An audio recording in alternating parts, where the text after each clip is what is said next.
Alright guys, now we're ready to work some examples. Let's see some problems that involve torque. So let's start with a simple one. So, a wheel with a radius of 0.4 meters is pushed up on the right side with a force of 25 newtons and pushed up on the left side with a force of 20 newtons.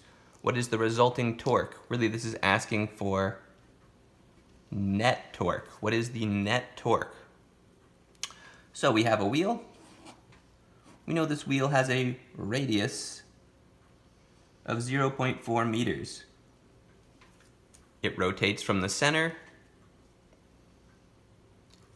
We're pushing upwards on the right with a force of 25 newtons.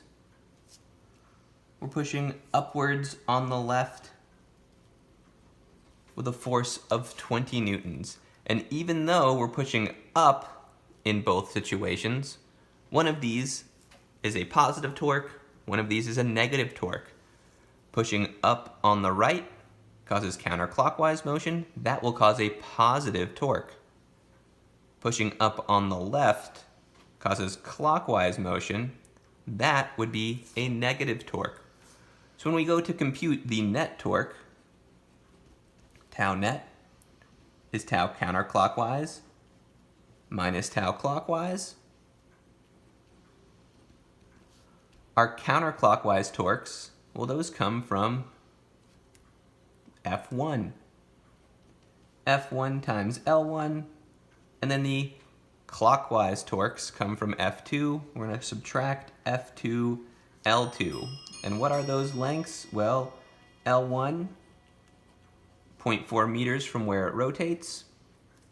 L2, it's the edge of the same wheel. It is also 0.4 meters from where it rotates. And so because the lengths are the same, at a glance we can sort of expect what the sign of the answer will be. We can see that there is more force counterclockwise than clockwise. We should expect a net torque that is positive. Let's see if that's what we get.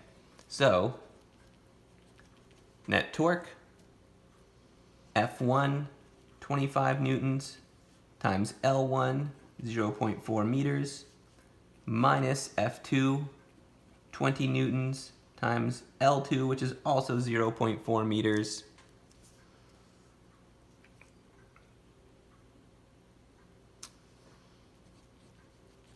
Plugging these numbers in, we get 10 newton times meters, minus 8 newton times meters. We can add apples and apples. We can't add apples and oranges. Of course, we can add these newton meters together, or subtract them rather, for a net torque of 2 newton meters. And indeed, the answer is positive. We have leftover torque in the counterclockwise direction, and this wheel would begin to accelerate in the counterclockwise direction.